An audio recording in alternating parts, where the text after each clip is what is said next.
कितनी बेहयाई का काम। अब तो मेहरवन छोड़ दो, अब तो मर्द नाचत। बारात चली तो घुक्कू के सामने कूदिए, पेट अलग जाते, जूतर अलग जाते, धरे दम गम गम कूदत है। इतने बड़े बेहया।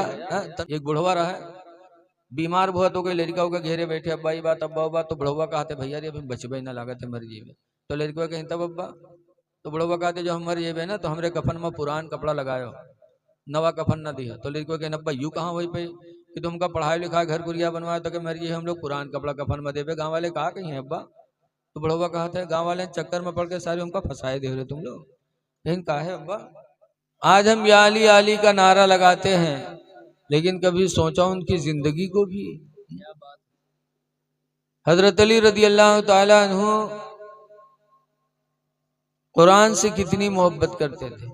जब खाने काबा का तवाफ करते तो जहां से शुरू करते वहीं से कुरान पढ़ना शुरू करते, और घूमते घूमते जब वहां पहुंचते थे तो हजरत अली का एक कुरान खत्म हो जाता था। सुभान अल्लाह, सुभान अल्लाह। आज हम मुसलमान हैं, 24 घंटा हमें मौका नहीं मिलता कुरान पढ़ने का। एक बुजुर्ग है हजरत अबू बकर बिन अय्याश, उनका इंतकाल होने लगा तो उनकी लड़की रोने लगी। तो कहा बेटी रो रही हो?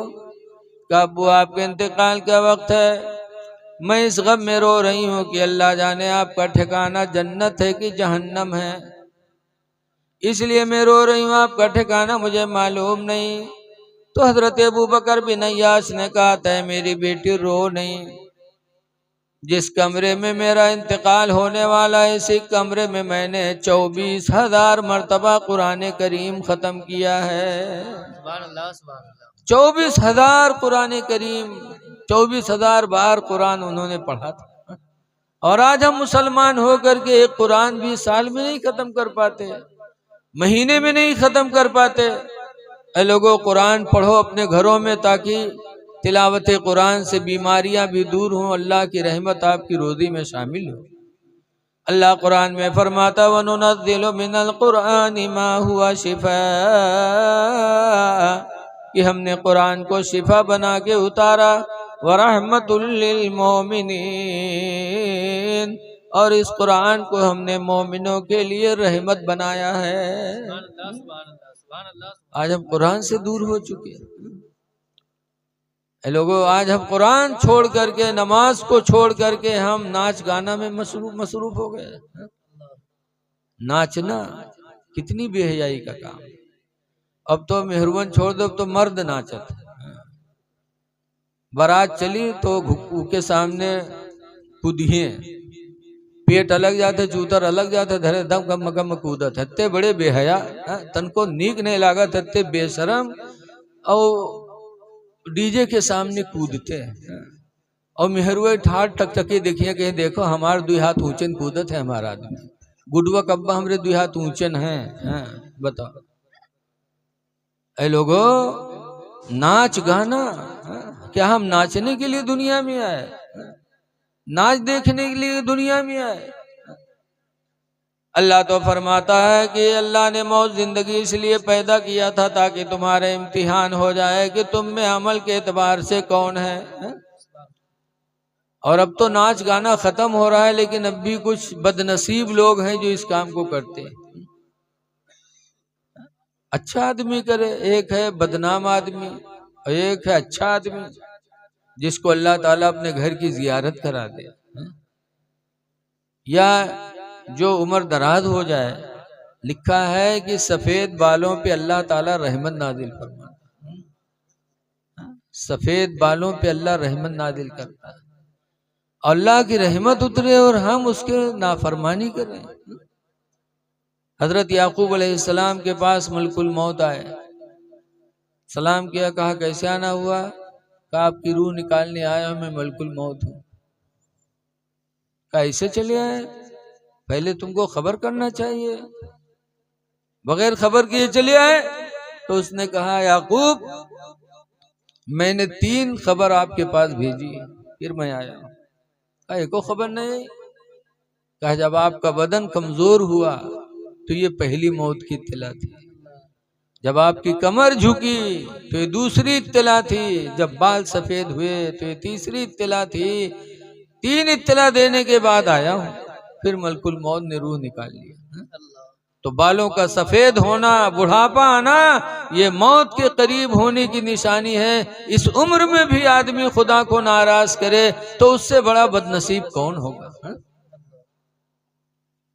नेक काम करो। हदीस पाक में आना आयशा कालत अमरना रसूलुल्लाह सल्लल्लाहु अलैहि वसल्लम बिबनाइल मस्जिद फिल बुयूत। हुजूर की बीवी हजरत आयशा कहती हैं कि अल्लाह के रसूल ने हम लोगों को घरों में मस्जिद बनाने का हुक्म दिया कि घरों में मस्जिद बनाओ। कौन मस्जिद? जमात वाली नहीं। जमात की नमाज के लिए मोहल्ले में एक मस्जिद होगी, लेकिन नवाफिल और सुन्नतों के लिए नबी ने फरमाया कि अपने घरों में मस्जिद बनाओ। एक कमरा इबादत के लिए खास कर दो या एक कोना खास कर दो, ताकि जब तुम्हारी नवाफिल और सुन्नतें वहां अदा होंगी तो तुम्हारे बच्चे तुमको देख देख करके वो भी नमाजी बनने की कोशिश करेंगे।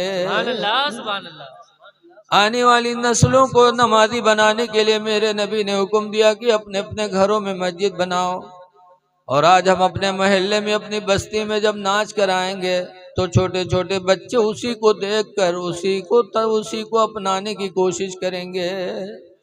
तो आप नाच नहीं देख रहे हैं, नाच नहीं करवाते, बल्कि अपनी नस्लों को बर्बाद कर रहे हैं। ऐ लोगों, हया से बचो। हदीस पाक में अल हया व शोबतुम मिनल ईमान, शर्म व हया ईमान का एक हिस्सा है। लिहाजा खुदा जाने किस वक्त बुलावा आ जाए, मौत की तैयारी करो। लेकिन आज बहुत लोग ढीठ हुई है।